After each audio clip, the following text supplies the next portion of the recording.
Hola, Dios te bendiga. Mi nombre es Sergio Colazo. Te saludo desde la Argentina para compartir esta palabra del Dios vivo. Principios que deben gobernar en la vida de todo discípulo. Mateo 10, 9 al 11, 6. Dice también: no os proveáis de oro, ni de plata, ni de cobre, para llevar en vuestros cintos. Tenemos que interpretar estas palabras en su contexto correcto. Eran instrucciones temporales para el periodo de 3 años del ministerio de nuestro Señor. Llegaría un día hacia el final de dicho periodo en que les daría a sus apóstoles instrucciones diferentes.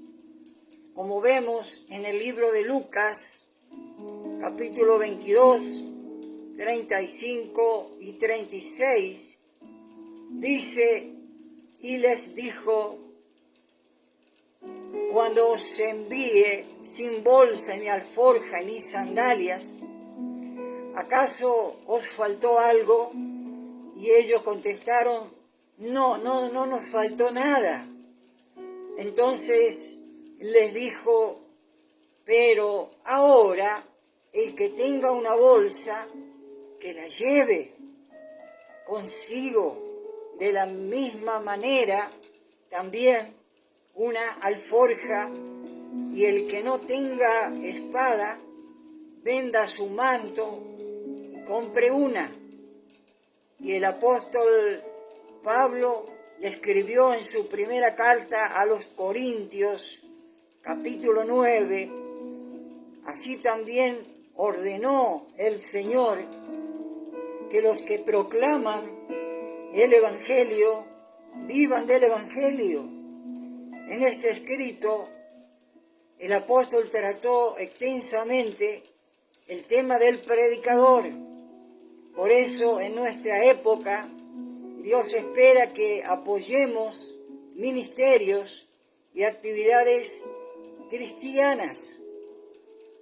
Si alguien pretendiese hoy apropiarse de Mateo capítulo 18, tratando en el programa anterior que hablaba de cuatro tipos de milagros, que se asegure de aportar también el versículo 9.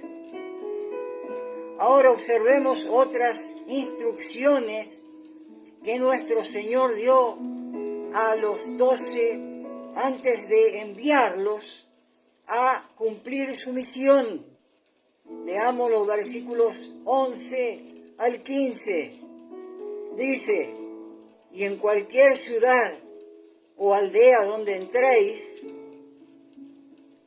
averiguad quién es digno en ella, y quedaos allí hasta que os marchéis. Al entrar en la casa, dadle vuestro saludo de paz, y si la casa es digna, que vuestro saludo de paz venga sobre ella, pero si no es digna, que vuestro saludo de paz se vuelva a vosotros. Y cualquiera que no reciba ni oiga vuestras palabras, al salir de esta casa o de esa ciudad, sacudid el polvo de vuestros pies. En verdad os digo que en el día del juicio será más tolerable el castigo para la tierra de Sodoma y Gomorra que para esa ciudad. Reitero lo dicho anteriormente, en el sentido de interpretar estas indicaciones como instrucciones transitorias para circunstancias locales, concretas y válidas para el citado periodo de 3 años de servicio.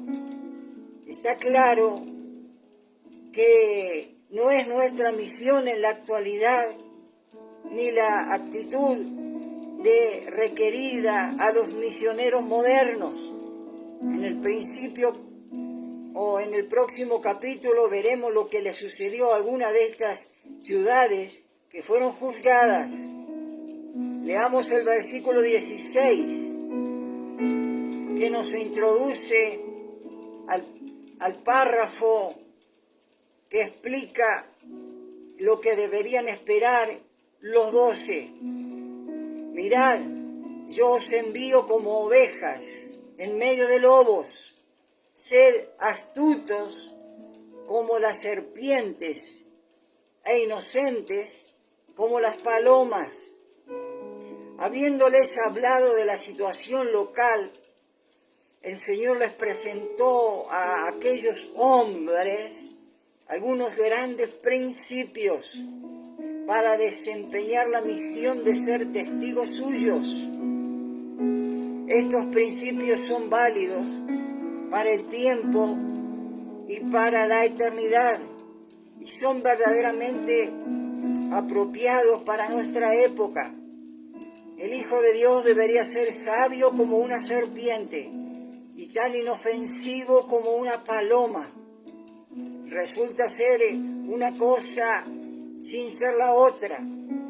He conocido a algunos que son astutos como las serpientes, pero no precisamente inofensivos como las palomas.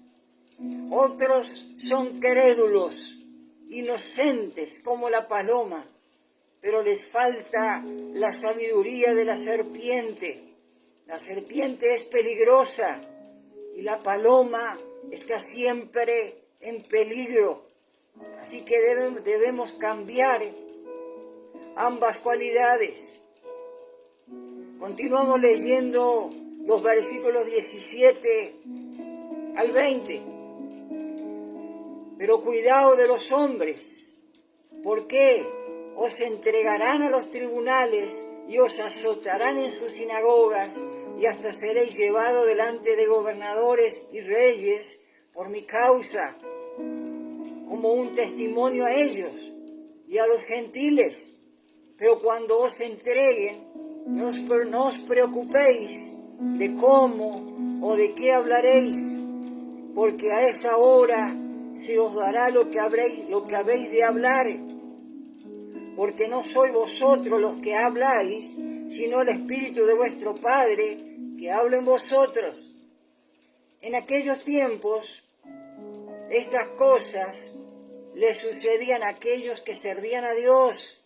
Desde entonces, mirando la trayectoria histórica de la Iglesia y a situaciones actuales, en algunos países podemos decir que muchos cristianos han enfrentado y sufren aún estas situaciones de sufrimiento y persecución. Estos versículos se aplicarán a aquellos que en situaciones locales y bajo condiciones adversas no tendrían ocasión de preparar su respuesta cuando fuesen arrestados a causa de la tarea que Jesús les había enviado a realizar. En los tiempos actuales, estas indicaciones no pueden aplicarse para justificar la ignorancia, la falta de disciplina y de estudio, y por supuesto la falta de meditación y preparación espiritual. Continúa diciendo el versículo 21, y el hermano entregará a la muerte al hermano, y el padre al hijo, y los hijos se levantarán contra los padres y les causarán la muerte. En efecto, la venida de Cristo al mundo, en un sentido, no trajo unidad, sino división en aquellos casos en que algunos miembros de una familia creían en Cristo y otros no. Es que el encuentro con Cristo cambia la perspectiva general de la existencia. Como bien dijo el apóstol Pablo en su primera carta a los Corintios, capítulo 1, versículo 18, porque la palabra de la cruz es necesaria para los que se pierden, pero para nosotros, los salvos, es poder de Dios. Continúa diciendo, seréis odiados por causa de mi nombre, pero el que persevere hasta el fin, ese será salvo. Esta afirmación se refiere a la realidad de que el Señor guardará a los suyos durante el periodo de 3 años de su ministerio. De forma similar, el pasaje de Mateo 24:13 significa que el Señor guardará a los suyos durante el periodo de la gran tribulación.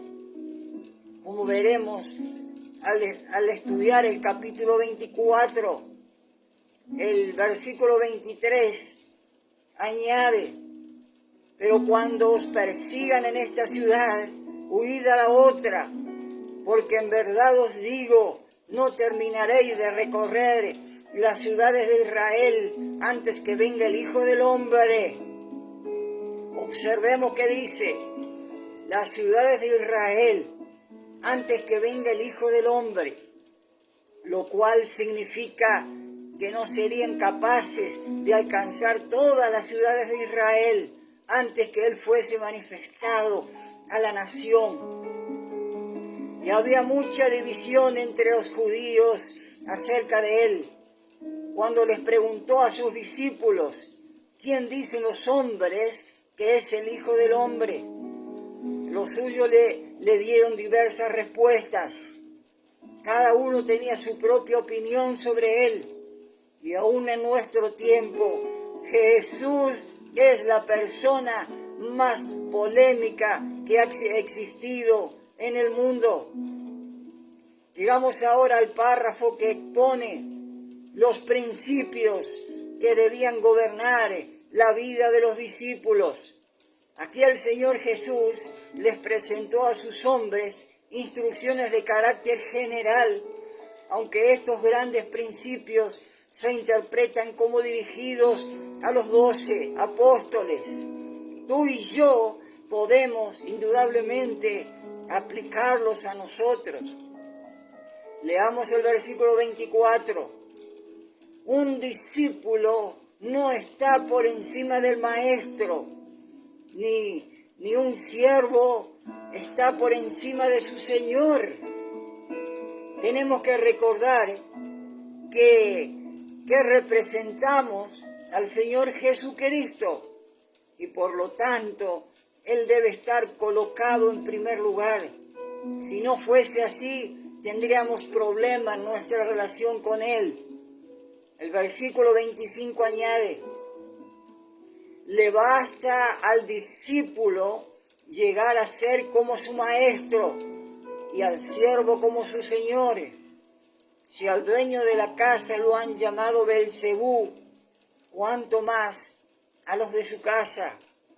Si tú eres fiel a Jesús, no te preocupes por lo que la gente diga de ti. Si de Jesús no dijeron cosas buenas, si Él recibió un tratamiento tan malévolo, sus discípulos difícilmente podrán esperar algo mejor. Sigue el versículo 26. Así que no les temáis, porque no hay nada encubierto que no haya de ser revelado, ni oculto que no haya de saberse. Estimado oyente, tu vida igual que la mía quedará un día totalmente expuesta. El juicio final de Dios reivindicará a los creyentes y se ocupará de las acusaciones. Así que sería mejor que el aspecto y situación de nuestra vida interior fuesen los mismos que los de nuestra vida exterior. Dice el capítulo 27, lo que os digo en la oscuridad, habladlo en la luz, y lo que oís al oído, proclamarlo desde las azoteas.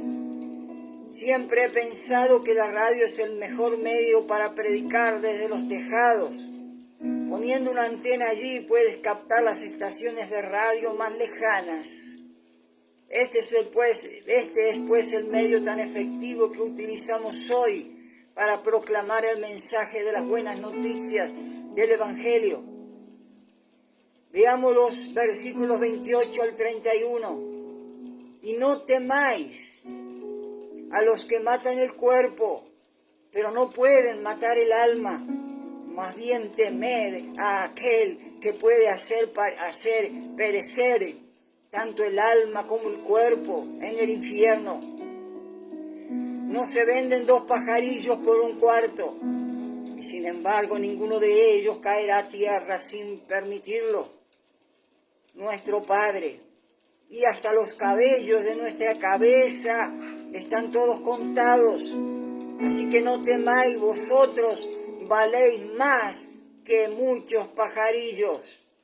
Esta es una maravillosa verdad. El Señor cuida a los pequeños gorriones.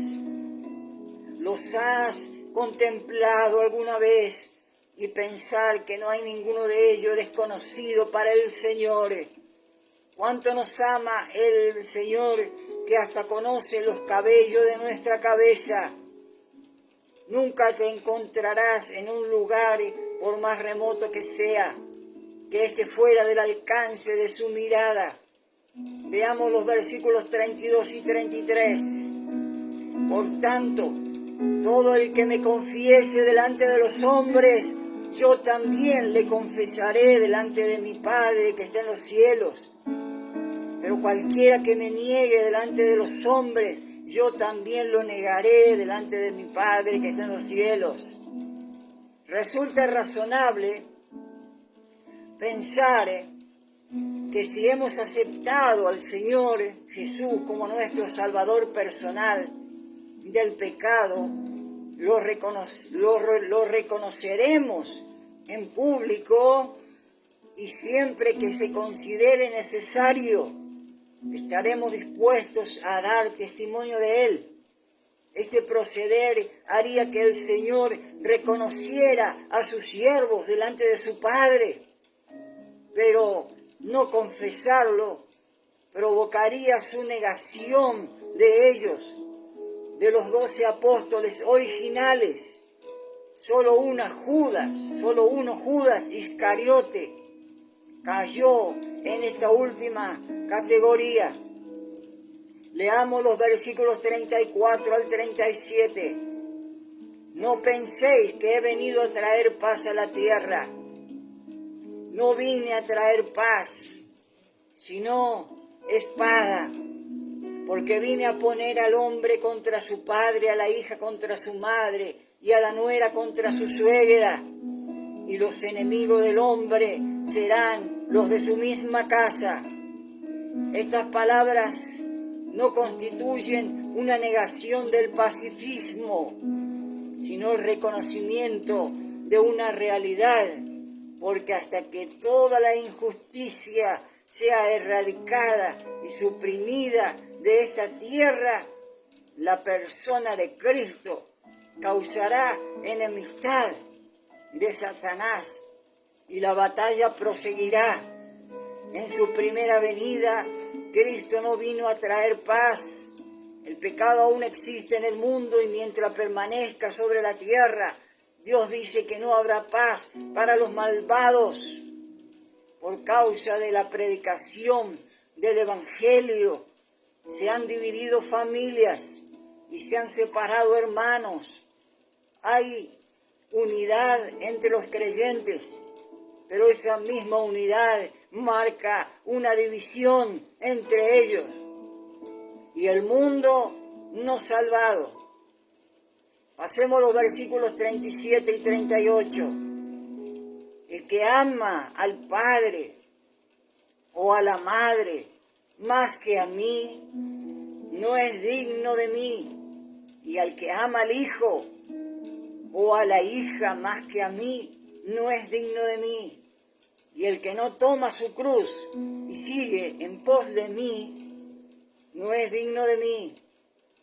A menos que tú hayas comprometido tu vida a Cristo, pagando el precio de la prioridad en tus sentimientos, no puedes hablar mucho sobre un verdadero compromiso. Me impacta la frase, no es digno de mí. Muchos no lo somos. Así que no va a utilizarnos a menos que estemos realmente comprometidos con Él. Gracias a Dios, Él no nos deja de lado y cuenta con nosotros. Dice el versículo 39, el que ha hallado la vida, el que ha hallado su vida, la perderá. El que haya hallado su vida, la perderá. Y el que ha perdido su vida por causa de mí, la hallará. Él estaba poniendo en contraste la vida presente que tenemos aquí con nuestra naturaleza física y sus limitaciones, con el don de la vida eterna que se recibe por la fe en el Señor Jesucristo. En aquellos tiempos era posible que alguien se identificase con Cristo, fuera llevado a la muerte a causa de su fe. Esto ocurre también en la actualidad, en algunos países del mundo. Alguien que pierde su vida por la causa de Cristo encontrará la vida eterna en su presencia. El apóstol Pablo en su segunda carta a los Corintios, capítulo 5, versículo 8, lo expresa así: y preferimos más bien estar ausentes del cuerpo y presentes con el Señor. Ahora leemos los versículos 40 al 42. El que os recibe a vosotros, a mí me recibe, y el que me recibe a mí, recibe al que me envió. El que recibe a un profeta, como profeta recibirá recompensa de profeta, y el que recibe a un justo como justo recibirá recompensa de justo. Y cualquiera que como discípulo debe beber, aunque solo sea un vaso de agua fría, a uno de estos pequeños, en verdad os digo que no perderá su recompensa.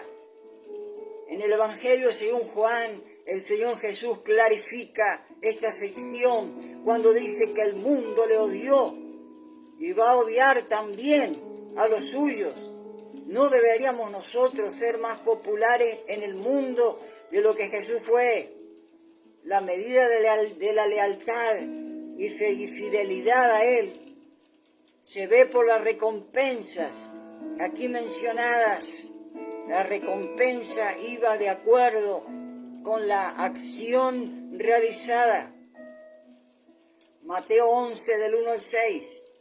Jesús continuó su ministerio, fue interrogado por los discípulos de Juan, rechazó a los ciudadanos donde había realizado milagros extraordinarios y extendió una nueva invitación a los individuos. La misma tendencia en el curso de los acontecimientos continúa en este capítulo. El Señor Jesús había enviado a sus discípulos a las ciudades de Israel. La recepción que no encontraron se resume en la palabra rechazo. Este capítulo marca una coyuntura decisiva en el ministerio de Jesús. En los versículos 28 al 30, Él presentaría un nuevo mensaje. Y sucedió que cuando terminó Jesús de dar instrucciones a sus 12 discípulos, se fue de allí a enseñar y a predicar en otras ciudades. Jesús fue interrogado por los discípulos de Juan, y al oír Juan en la cárcel estaba Juan, y al oír las obras de Cristo, mandó por medio de sus discípulos a decirle, en el capítulo 2 de este libro, vimos que Juan el Bautista fue encarcelado en el momento de nuestro relato. Ya había estado un tiempo en la prisión, manteniéndose informado por sus discípulos de las actividades del Señor Jesús, cuando Juan había estado esperando cada día su liberación, porque creía que Jesús establecería su reino en aquel momento. En los versículos 2 al 6 tenemos la pregunta de Juan: ¿eres tú el que ha de venir o esperamos algún otro? Y respondiendo Jesús y les dijo: id y contad a Juan lo que oís y veis. Los ciegos reciben la vista y los cojos andan. Los leprosos quedan limpios. Los sordos oyen. Los muertos son resucitados. Y a los pobres se les anuncia el Evangelio. Y bienaventurado es el que no se escandaliza de mí. La pregunta era lógica. Juan nos explicaba por qué el Señor se demoraba en ocupar su trono. La respuesta de Jesús fue notable y puede ser entendida a la luz de las credenciales que el Antiguo Testamento atribuía al Mesías. Sus palabras fueron una referencia directa al libro del profeta Isaías. Isaías 35, 4 y 6. Sin embargo, cuando vino Jesús, no brotaron aguas en el desierto ni arroyos en la estepa solitaria, como anunciaba Isaías. ¿Por qué? Porque Él no estableció su reino cuando vino por primera vez, pero Él era el rey y tenía las credenciales del Mesías, tal como se lo estaba diciendo a Juan, y éste reconocería tales señales y milagros. Amén. Aleluya. Señor nuestro Dios, nuestro Padre, te damos gracias, Señor, por esta palabra. Que sea prosperada y para aquello que tú le envías. Compartan este video. Amén. Un gran abrazo. Amén y amén.